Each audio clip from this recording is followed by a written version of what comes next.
Hello, I'm Marino from Alpha M, and would you believe that the number one thing that people are most scared of is clowns, right? Gotta be clowns. No. Dudes in spandex shorts? No. Man thong. Disturbing? Absolutely. But the thing that people are most scared of is public speaking. Now, when I hear public speaking, I think of somebody standing in front of a big group of 600 people and delivering some type of message. But it could mean giving a presentation to 3 people at work. Or it could mean going on national TV and pitching to a group of investors like I did on Shark Tank. And for those of you who didn't see it, your boy Alpha did a pretty solid job. I pretty much knocked it out of the park. And the comment that I get most from people who saw my presentation was, "Dude, $300 for DVDs? You're crazy." Alright, well I guess the second most common thing that people say is that they wish they could give a dramatic and dynamic presentation like the one they saw me deliver. So this sort of makes me laugh, because I think to myself, okay, they must think that I wasn't nervous, I wasn't scared. Dude, I almost crapped my pants before I went out there. My heart pounding, almost ready to jump out of my chest. My mouth had 0 moisture. But I didn't pee my pants, I didn't pass out. I went out there and did what I needed to do. And the reason I was able to do that, 4 secrets, and today I'm going to share them with you. So the next time you need to go and deliver a dynamic presentation, you can knock it out of the park too. At its basic level, public speaking is simply communication, but on steroids, and the ability to communicate and effectively deliver your message is crucial to your development and success, both in the business world, but in life in general. And just like with communication, public speaking is a skill that you can develop, but it takes hard work, it takes practice. The more that you practice, the more that you develop your skill, the more comfortable you're going to be delivering a public address. And remember this, being an effective public speaker doesn't mean you don't get nervous. Every public speaker I know gets nervous before they go out and do a presentation, but it's how you handle that nervousness. So today I'm going to teach you the 4 things that I do to prepare for a presentation. Tip number 1.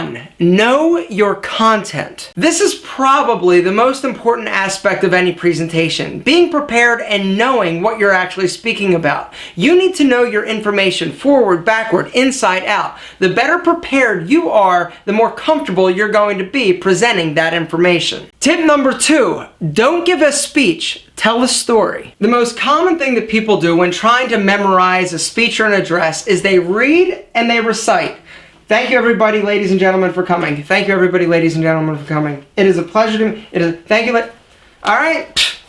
Wrong answer. What I want you to do next time, write it out. Alright? Write out your speech. Okay? Get comfortable with it. Then start reading it as if it's a story. And then in order to practice it, I want you to practice telling it like it's a story and you're telling it to a good friend. And like with all stories, there are 3 basic parts. There's the introduction, there's the body, and there's the conclusion. Read and recite a story, but then I want you to break it down into its parts. Now, a big thing that I see, and a very common mistake that so many people make when they're actually giving a presentation, they write everything out, or they've got their entire speech written, and there are multiple pages, or maybe note cards, and that never works for me, and I would assume it never works for you. What happens is you get moving, you get going, and then you try to find your place, you look down, and you've got to read these little, it never works, and you end up wasting more time. What I do, and what I would recommend you doing, is write bullet points out, alright, with words. 1 or 2 words next to each bullet point. These words are trigger words, so that when you read it, you know where you are in your speech. The 3rd secret that I use that I think is so incredibly important is visualization and I can't even freaking, you know what I'm trying to say. Visualization and practice. But here's the trick, and here's what I do. When I'm visualizing, when I'm practicing, it's when I'm doing something else. I want my body to be doing something so that my mind is more free. I never, and I would not recommend you practice reciting your speech in a mirror. That never works for me. I get there and that makes me more flustered and nervous because I'm looking, I'm like, damn, my ears are pointy, and what is that thing in my eye? I like to recite and visualize when I'm actually doing something, or my body is doing something like running or exercising or walking through the mall. When my body is occupied, my mind is more free. Visualization is a tool that all the top athletes, all the top executives, all the top successful people use, and it's putting yourself in that environment and focusing on succeeding in that environment, all right? When you're visualizing yourself giving that presentation, picture the room. Think about what you're wearing, what you're seeing, what you're smelling, the feeling that you're going to get after you deliver that dynamic presentation. When I was on Shark Tank, and that is what I consider my biggest presentation to date, you know how many times leading up to that I was actually in that room? I was standing on that oriental carpet, I was looking out at Mark Cuban, Mr. Wonderful, thousands! And the great thing when you're out and you're by yourself and for me it was running. I would go running, I would do cardio, I would walk, I would do something. When I would practice, I would say it actually out loud. And that's one thing that I do actually think help. Reciting something in your mind is one thing, but actually having the words come out of your mouth is another. Because you're going to find ultimately that there are parts of that story that you're going to stumble on. And so you practice, you practice, you practice, and you will get it. I'm telling you, you will get it. And tip number 4 is preparing physically beforehand. And this starts a few days prior to your actual presentation. Getting the proper nutrition, getting the proper sleep, keeping yourself properly hydrated. All right, the night before the big pitch or the big presentation, you need to get a great night's sleep. The next morning, eat a good breakfast. If your pitch isn't until later in the day, eat a nice lunch. Don't drink too much coffee. You're already going to be nervous, and that extra caffeine is going to have you bouncing off the walls and shaking like a leaf. And while we're speaking of drinking, you cannot drink alcohol prior to going out and giving this address or presentation.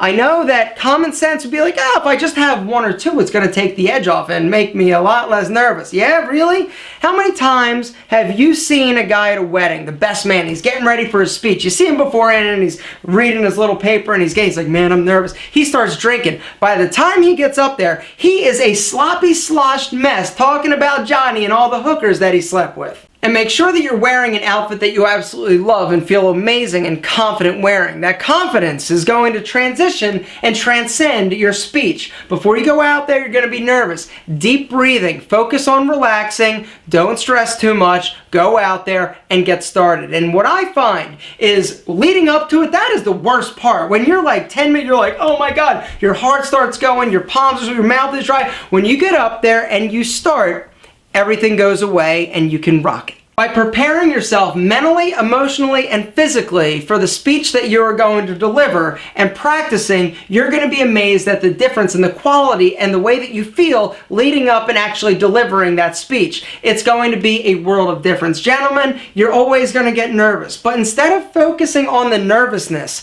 and what could potentially go wrong, think of it as excitement. You're excited. You're not nervous. You're like, yo, I just won the lottery. I can't wait to get up. It's going to be awesome. You're going to do amazing, and everybody afterwards is going to be like, oh my gosh, I wish I could do a dynamic presentation like that. You knocked it out of the park, and you're going to be like, what? Yeah, I did. No, you're going to be like, oh, really? You thought so? Thank you so much. It means a lot to me. Oh, I was sweating bullets up there.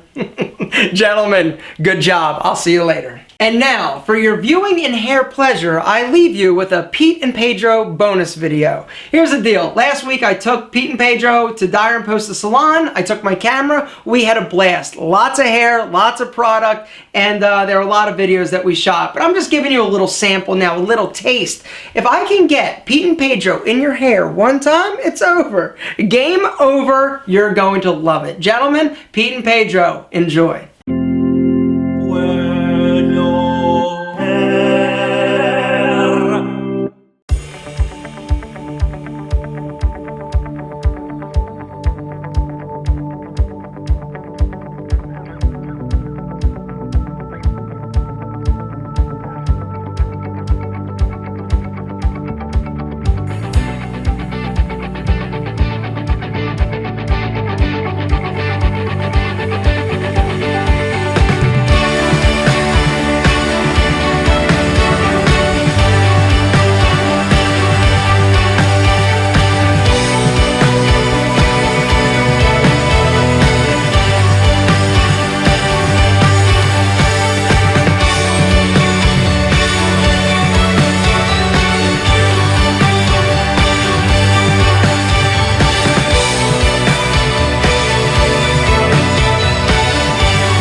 I've been playing around with cocktailing or mixing two different Pete and Pedro products together. And my current hairstyle, what I've got going on is I start with a base of paste all through my hair.